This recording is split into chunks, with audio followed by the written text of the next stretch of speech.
What's good? Welcome back to MX Bikes video, and we're here at a brand new track that looks absolutely sick. This is called Autumn Falls.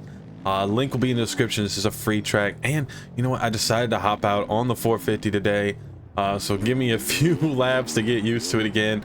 It already feels crazy fast compared to riding that 250. We don't have a setup on here though, so hopefully we can handle the bumps. I did put it in, you know, the race engine mapping because we want all that speed on this Yamaha. Let's check out this track, and I figured maybe we recap a little bit of yesterday's racing. Just, you know, it was a good race, that's for sure. But and also, guys, we're on the road to 1 million subscribers, and we're getting super close, so make sure you hit that like and subscribe. Oh my gosh, full send there. Okay. Oh, all right, so 250s, Deegan just dominating. It's supposedly he's sick too, like got some lung stuff going on and the heat and everything, and he beat him by like 8-10 seconds both times. Like, come on guys, it's ridiculous. And then it's like Hayden's at like a whole different level, and then you go down a step and you got Joe, and Joe's on his own level right now too. He's not on Hayden's level, but he's on his own level. And then basically after Joe, the 250 class is just kind of, you know, the next 8 guys are pretty well even. You never know who's going to get that third spot. Joe's riding amazing. It's sick. I'm a big fan of Joe. The only race I've, you know, been to outdoors, I went to Ironman 2 years ago, about 2 years ago, and I watched Joe win, so that was super sick. He was dominant when he won that time at Ironman. I think that was 2023. It was when Hunter Lawrence won the chip. Deegan, that was like Deegan's rookie year, I believe. Deegan got second in the chip. They both kind of had a bike failure, I believe. This place is freaking sick, guys. I don't know what happened with Chance. I guess he had some electrolyte issues because he didn't even line up in the first or in the second moto. The first moto, what, he was like in the lead and then finished like 13th. So like heat got to him. He was not ready for it. I hate how they keep, I don't know, they always want to like play someone as, oh, it's Deegan's rival, and it's like, I don't think you can be a rival with a guy that you can't beat.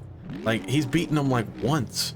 I don't know how you could say that's a rival. Like, Deegan really doesn't have a rival in motocross right now. Yeah, he's got, I guess you could say he's got a rival in Supercross, like Cole Davies, Omir. They all kind of, you know, they were beating each other, and then you know, Deegan came out on top, obviously, with more wins and everything and more consistency. But in motocross, Deegan ain't got no rival. Like, absolutely. Oh my gosh, just a huge send. Hold on. Oh shoot, 360, good land it. But yeah, I don't agree. I get they have to have something to talk about, but as of right now, Deegan has no rival. I don't know if he's gonna, you know, go 22-0. That would be absolutely sick. I don't even know if anybody's done that in the 250s. I feel like it's harder to do in the 250s. But it's like, if Deegan, as long as he starts like top 7 and has no problems, like he doesn't go down or anything, there's a good chance he's gonna win. So it's like, he's gotta have a really bad start. And so far, which, I mean, it's early, he doesn't look like he's making those mistakes like he did last year, like where he'd be out in the lead and make the mistake and go down and then have to fight for it. And so it really just depends on, you know, if he gets a top, you know, 10 start, in my opinion, I think it's gonna be hard to beat him. Because, I mean, you know, Chance had that 5, 6, 7 gap, and they all know, like last week at Pala, like they all know Deegan's coming, and Chance put it on the ground. Like, Chance is making those mistakes. Like, you can't, if you're gonna beat Deegan, you have to be absolutely perfect at this moment, because Deegan can make mistakes, and he's there. He doesn't get tired. As soon as, it's like Deegan basically can save energy riding at a comfortable pace that only puts him less than 5 seconds back from the leader for 15 minutes. So he could be right there, like basically just like, all right, just get my warm-up laps in, and then basically turn it on once you get tired and run a super fast pace that you can't keep up with. Like, it's absolutely insane. But hopefully there's a little more competition, and I do like watching, you know, dominant riders. It's cool. 450s, Tomac, it sucks. I was rooting for him. You know, AP said he got mixed up on how many laps was left. I don't know how much I buy that.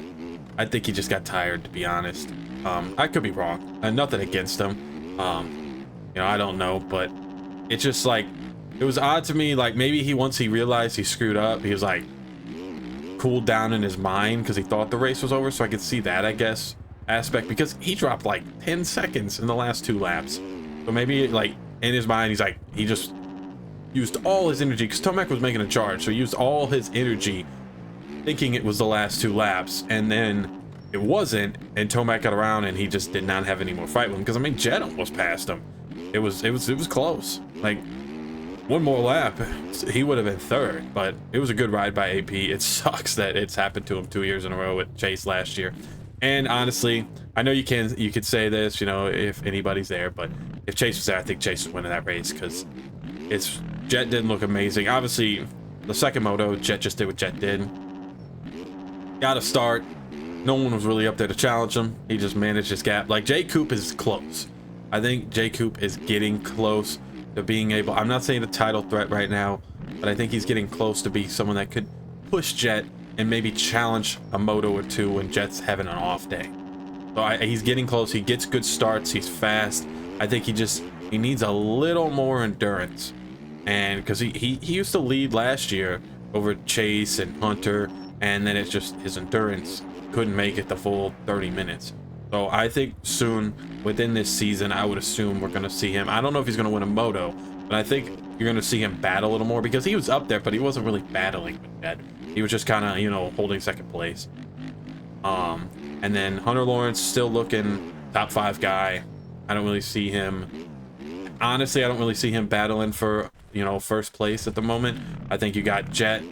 When Chase comes back, I think Chase will be perfectly fine. Like, Chase is going to be, you know, a threat, basically. Not a title threat, but he's going to be a threat to get in the middle of this championship, because he basically has no shot at the title unless, you know, multiple guys would go out, which we don't want happening.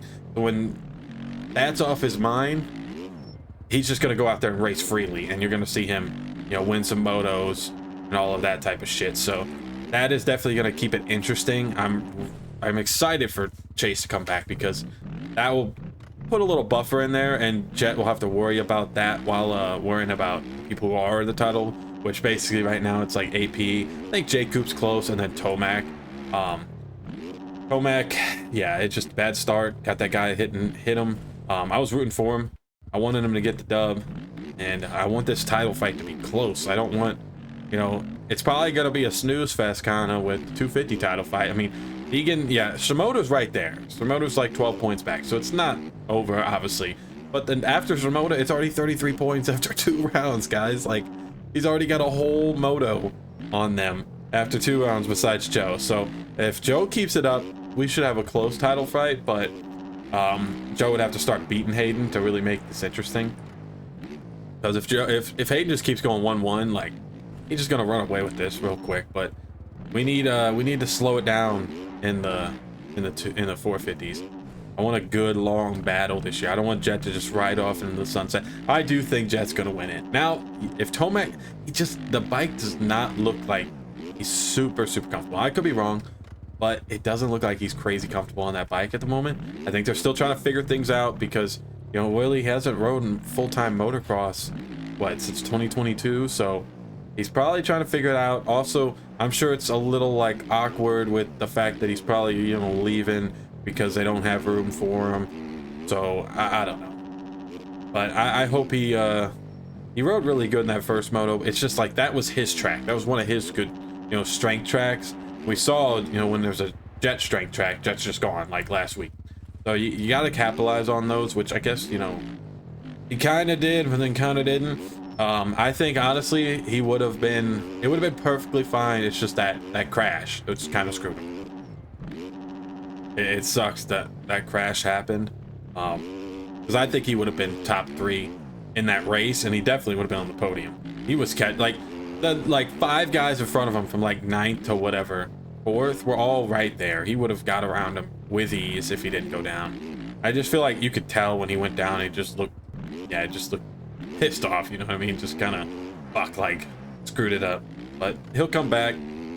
It's just, the thing is, now being like 17-18 points down, you're gonna need a little help. You're gonna need Jet to not be perfect. If Jet just sits on the podium all summer long, like, it's gonna be really hard. But we'll see how it goes. But this track, super fun. I'm loving the 450 on it with the huge jumps. You can over jump the crap out of this track, and you're still pretty damn well, like, landed on the bike. You know, as long as I don't even have a setup on this bike, and it's still eating pretty well. So I definitely would recommend it. It's a nice vibe. I like the leaves falling everywhere. It gives me a little PTSD from the amount of leaves I had to clean up in my yard last fall. But besides that, nice vibrant colors. I love when they you got a little extra color in there. So thank you guys so much for watching, and we'll see you next time.